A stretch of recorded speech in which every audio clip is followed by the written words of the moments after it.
Hi everybody, welcome to Reading Corner. I've got some really fun books for you today, something a little bit different because variety is the spice of life. So we have a variety of books. First, from the Mr. Men series, we have Mr. Messy. And then A Fish Out of Water, which is all about a fish that needs just a little bit of food but gets too much. And then we have a little golden book story called The Little House. And I know you're going to really enjoy these. So let's begin with the first book, Mr. Messy. Find out what happens when he goes for a walk one day. Mr. Messy was the messiest person you've ever met in your whole life. He looked messy because he was messy in everything he did. You could always tell where Mr. Messy had been because he left a trail of messy fingerprints wherever he'd been. Oh yes, Mr. Messy was messy by name, messy by nature. Mr. Messy lived in a particularly messy looking house. The paint was peeling, the windows were broken, there were tiles missing from the roof. The flower beds were overgrown with weeds. The garden gate was off its hinges. And had Mr. Messy cut the grass in his garden lately? He had not. One morning, Mr. Messy woke up in his messy bed, yawned, scratched, got up, cleaned his teeth, leaving the top off the toothpaste, had his breakfast, spilling cornflakes all over the floor, and then set out for a walk, tripping over a broom he'd left lying in the garden 2 weeks before. There was a wood behind Mr. Messy's messy house with the messy garden, and that's where he went for his walk. It was a particularly large wood with lots and lots of trees, and it took Mr. Messy a long time to walk through it. He didn't really mind because he felt like walking that morning. So he walked and walked right through the wood until he came to the other side. And do you know what he found on the other side of the wood? Mr. Messy found the neatest, prettiest looking little cottage that he had ever seen. It had a lovely little garden with a stream running through the middle of it. There was a man in the garden clipping the hedge. He looked up as Mr. Messy approached. "Good morning, I am Mr. Messy," said Mr. Messy. "I can see that," replied the man, looking him up and down. "I'm Mr. Tidy." "And I'm Mr. Neat," said another man, appearing out of the house. "Tidy and neat," said Mr. Tidy. "Neat and tidy," said Mr. Neat. "We're in business together," explained Mr. Tidy. "And the people who own this house have asked us to do some work for them." "What sort of work?" asked Mr. Messy. "Oh, we make things nice and neat," said Mr. Neat. "Tidy things up," added Mr. Tidy. "Perhaps we could come along and do some work for you," said Mr. Neat, looking at Mr. Messy, who was looking even messier than usual that particular morning. "But I don't want things neat and tidy," said Mr. Messy, looking downright miserable at the thought of it. "Nonsense," said Mr. Tidy. "Fiddlesticks," said Mr. Neat. "But," said Mr. Messy. "Come along," said Mr. Neat. "Off we go," said Mr. Tidy. But, said Mr. Messy. "But nothing," said Mr. Neat, and bundling him into their van, which was parked behind the house, off they went to Mr. Messy's house at the other side of the wood. "Good heavens," said Mr. Neat when he saw where Mr. Messy lived. "Good gracious me," added Mr. Tidy.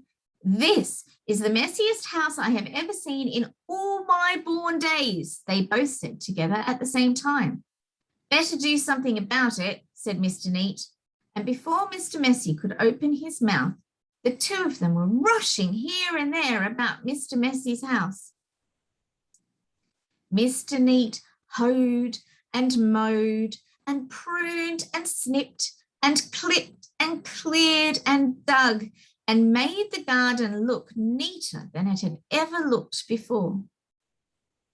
Mr. Tidy cleaned and primed and rubbed and painted and mended and made the outside of Mr. Messy's house look tidier than it had ever looked before. Then they both went inside the house. Good heavens, said Mr. Neat for the second time that morning. Good gracious, said Mr. Tidy for the second time that morning. And then they set about cleaning the house from top to bottom. They brushed and swept and polished and scrubbed and made the inside of the house look neater and tidier than it had ever looked before. There we are, said Mr. Tidy. All finished, said Mr. Neat. Tidy and neat, said Mr. Tidy. Neat and tidy, said Mr. Neat. Mr. Messy just didn't know what to say. Then they both looked at Mr. Messy. Are you thinking what I'm thinking? Mr. Neat said to Mr. Tidy. Precisely, said Mr. Tidy. What we're both thinking, they said to Mr. Messy, is that you look much too messy to live in a neat and tidy house like this. But, said Mr. Messy. But whatever Mr. Messy said was no use, and Mr. Neat and Mr. Tidy whisked him off to the bathroom upstairs. It had been the messiest room in the house, but now, of course, it was neat as a new pin. Then Mr. Neat got hold of one of Mr. Messy's arms, and Mr. Tidy got hold of the other arm, and they picked him up and put him straight into the bath. Mr. Messy wasn't used to having baths.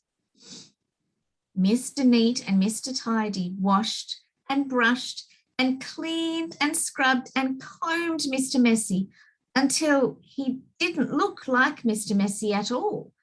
In fact, he looked the opposite of messy. He looked at himself in the mirror. You know what I'm going to have to do now, he said in a rather fierce voice. Mr. Neat and Mr. Tidy looked worried. What are you going to have to do? They asked Mr. Messy. I'm going to have to change my name, said Mr. Messy, and then he chuckled. And Mr. Neat and Mr. Tidy chuckled. And then Mr. Messy laughed, and Mr. Neat and Mr. Tidy laughed. And then they all laughed together and became the best of friends. And that really is the end of the story, except to say that if you are a messy person, you might have a visit from two people. And you know what they're called, don't you? I hope you enjoyed that one. Mr. Messy must have changed his name, but I don't know what he would change his name to because Mr. Neat and Mr. Tidy were already taken. Now our next book, about a little boy buys a fish called Otto, and they have a big adventure. This little fish, I said to Mr. Carp, I want him, I like him, and he likes me. I will call him Otto. Very well, said Mr. Carp. Now I will tell you how to feed him. Then Mr. Carp told me, when you feed a fish, never feed him a lot. So much and no more, never more than a spot, or something may happen, you never know what. Then I took Otto home. I gave him some food. I did not give him much, just one little spot. But this did not make Otto happy. He wanted more food. He had to have more. Poor Otto, he just had to have more. I knew what Mr. Carp had told me. Never feed him a lot, never more than a spot, or something may happen, you never know what. But I gave Otto all the food in the box. Then something did happen. My little Otto began to grow. I saw him grow. I saw him grow and grow. Soon he was too big for his little fish bowl. There was just one thing to do. I put Otto into the flower bowl. There, Otto, I said, this will hold you. But no, the flower bowl did not hold him. Otto went right on growing. This was not funny at all. His tail was growing right out of the top. I grabbed the flower bowl. I ran with it. Otto, I said, I know just where to put you. Then you will be all right. I put him in a big pan, but Otto was not all right. I saw him grow some more. Very soon, he was too big for the pan. I put him in pan after pan. He was growing so fast. Poor Otto, my poor little fish. Oh, why did I feed him so much? Otto, I said, stop growing, please. But Otto could not stop growing. He was growing all the time. Very soon, I ran out of pans. Otto had to have water. There was just one thing to do. I did it. I grabbed him. I grabbed him by the tail. I ran with him up to the bath. The bath is big. It can hold lots of water. At last, there, Otto, I said, this bath holds my father. This bath holds my mother, so it will hold you. But the bath did not hold him at all. He went right on growing. Oh, Otto, I said, what can I do now? Then crash, the door went down. Crash, Otto went down. I went down too. Oh, what a ride. Down went the water into the cellar and down went Otto too. I had to do something fast. I grabbed the phone. I called a policeman. Help, help, I said. I fed my fish too much. Mr. Carp told me not to, but I did. What? Said the policeman. Mr. Carp told you not to, but you did? Too bad. I will come at once. The policeman came. My fish went that way, I said. He is down in the cellar. The policeman ran down with me. What a fish, he said. He is much too big to keep in a cellar. We will have to get him out. We had to work and work to get Otto out. Poor Otto. Oh, why did I feed him too much? Mr. Carp told me something would happen, and it did. It did. Now, we had Otto out of the cellar, but now Otto had no water at all. My fish has to have water, I said to the policeman. We must take him to water. Get help. Call for help on the radio. The policeman called on the radio. He called for the fireman. Help, help, he said. A boy has fed a fish too much. A boy has fed a fish too much. We will come at once. The firemen came. They all helped to get Otto up. But where can we take him, I asked. Uptown? Downtown? To the pool, yelled the fireman. To the pool, I yelled. And please hurry. They did hurry. The fire engine with Otto came right up to the pool. The fireman yelled, everyone, get out of the pool. This fish is going in. Down into the pool went Otto, into the pool with a big, big splash. Now I was happy. Now at last my Otto had water, lots of water. This big pool was just the thing. This big pool would hold him. But Otto went right on growing, and no one wanted Otto in the pool. They did not like Otto at all. You take that fish out of here, they yelled. There was just one thing to do. I did it. I ran to the phone. I called Mr. Carp. Please, please help me, I said. I fed Otto too much. Oh dear, said Mr. Carp. So you fed him too much. I knew you would. I always say don't, but you boys always do. Yes, I will come. Then Mr. Carp came. He had a black box in his hand. He had a lot of other things too. What are you going to do, Mr. Carp? I asked him. But Mr. Carp said nothing. He just went right up to the pool. He took his black box with him and all the other things too. Splash! Mr. Carp jumped into the pool. Splash! Now Otto went down too. All I could see was his tail.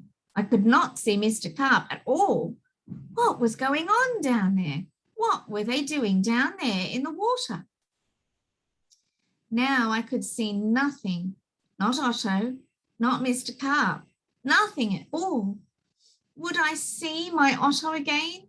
Would I see Mr. Carp again? Mr. Carp, Mr. Carp, I yelled. What are you doing? Are you all right?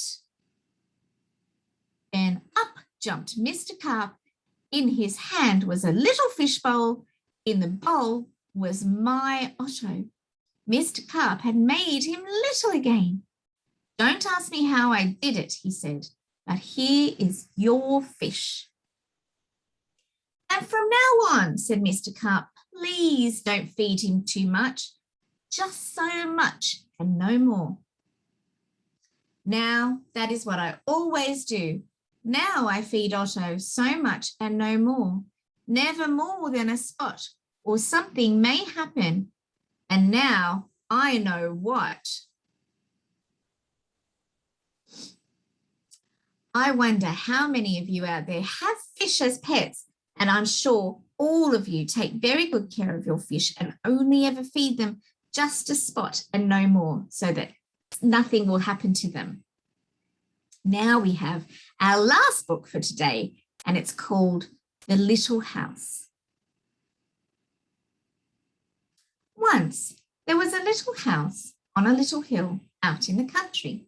She was happy. She liked the peace and quiet, the warm sun on her roof, the soft summer breeze.